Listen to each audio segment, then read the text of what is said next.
Hello everyone. आज हम इस वीडियो में यूपी बोर्ड क्लास 10 2026 का जो हिंदी क्वेश्चन पेपर हुआ है 801 FC, इस क्वेश्चन पेपर को आप लोगों के समक्ष डिस्कस करेंगे। तो आइए देखते हैं इस क्वेश्चन पेपर को। तो खंड आ के अंतर्गत आपसे 20 MCQs पूछे हैं। इसमें आपका फर्स्ट क्वेश्चन है ध्रुव स्वामिनी नाटक है। तो आप सभी लोगों को पता है बी राइट आंसर आपका हो जाएगा जयशंकर प्रसाद। प्रेमचंद का उपन्यास नहीं है, ये आपसे पूछा है। सेवा सदन है इनका, गोदान है इनका, गबन है इनका, तो क्या नहीं है त्यागपत्र। त्यागपत्र के रचनाकार कौन है कमेंट में सेंड कीजिए। आचार्य रामचंद्र शुक्ल का निबंध संग्रह है। तो अशोक के फूल तो आप सभी लोगों को पता है हजारी प्रसाद द्विवेदी के हैं। तो इन्होंने चिंतामणि लिखा है भाग 1 और 2। ठीक है भाई। हरवंश राय बच्चन की रचना है। तो सब लोगों को पता है क्या भूलूं क्या याद करूं, ये इनकी रचना है। ठीक है भाई। आगे फ्राटा की पद्मिनी उपन्यास के लेखक हैं क्या चतुर्सेन शास्त्री हैं, वृंदावन लाल वर्मा हैं, या यशपाल, या फिर रांगे राघव। तो बी ऑप्शन सही होगा वृंदावन लाल वर्मा। यशपाल का बहुत पूछा जाता है झूठा सच। ठीक है। आगे देखिए पद्माभरण रचना है। आपसे पूछा है कि पद्माभरण के रचनाकार कौन है। तो पद्माकर हो जाएंगे, डी ऑप्शन आपका सही होगा। रीतकाल की प्रवृत्ति नहीं है। तो इसमें काव्यांग विवेचन खूब हुआ है, श्रृंगार रस की प्रधानता रही है, ब्रज भाषा की भी प्रधानता रही है। तो यानी कि विद्रोह एवं क्रांति का इसमें जिक्र नहीं किया गया है, और जो गलत है वही सही है क्योंकि उसने पूछा ही गलत है। प्रिय प्रवास रचना है। तो आपको पता है अयोध्या सिंह उपाध्याय हरिऔध ने इसे लिखा है। आगे कहता है प्रगतिवादी युग के कवि नहीं हैं।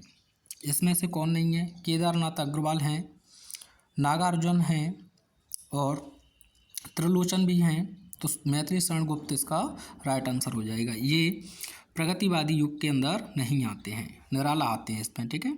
यामा काव्य संग्रह है। तो नीरजा निहार है ना, अतीत के चलचित्र बहुत इम्पोर्टेंट हैं। ये है महादेवी वर्मा की।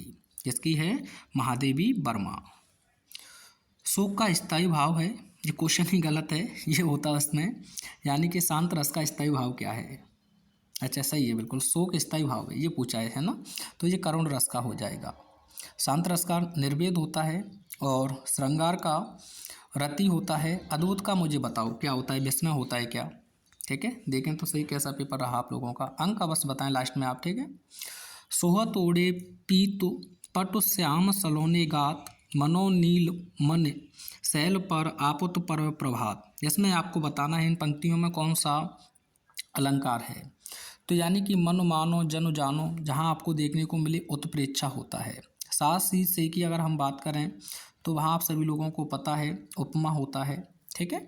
तो यहाँ आपका राइट आंसर हो जाएगा ऑप्शन नंबर फर्स्ट। यह एक सममात्रिक छंद है। पहला ये आपको बताना है कि यह एक सममात्रिक है। इसमें 4 चरण होते हैं बिल्कुल। प्रत्येक चरण में 24 मात्राएं होती हैं। 11-13 पर यति होती है। ये आपको बताना है क्या दोहा है। दोहा बताओ सममात्रिक है कि अर्ध सममात्रिक, बताओ कमेंट में। सोरठा, दोहे का उल्टा सोरठा होता है। तो इसका आपका राइट आंसर हो जाता है रौला। क्या हो जाता है रौला। ये बहुत पूछा जाता है आपसे। आगे अगर आप कोई देखें तो दोहा का उल्टा सोरठा होता है, और ये आपका कैसा है दोहा अर्ध सम्मात्रिक छंद है। अनु उपसर्ग प्रयुक्त नहीं है। आपको ये बताना है 4 ऑप्शंस में से अनु किस में प्रत्यय नहीं है। तो अनुधन आसन, अनुधन शासन। ठीक है। अनुधन शासन तो इसमें तो आपका है। ठीक है। अनुप्रयोग, अनुधन प्रयोग ये भी हो जाएगा। अनुकूल, अनुधनकूल है ना, अनुवाद चारों में है। अब ये देखते हैं बोर्ड किस में मानेगा आपका। ठीक है भाई। तिरुभवन में समास है, ये आपको बताना है। तो जहाँ संख्यावाची हो तो आप सभी लोगों को पता है वहाँ दिगु होता है। अगर द्वंद्व की बात करें तो इसमें और निकलेगा आपका।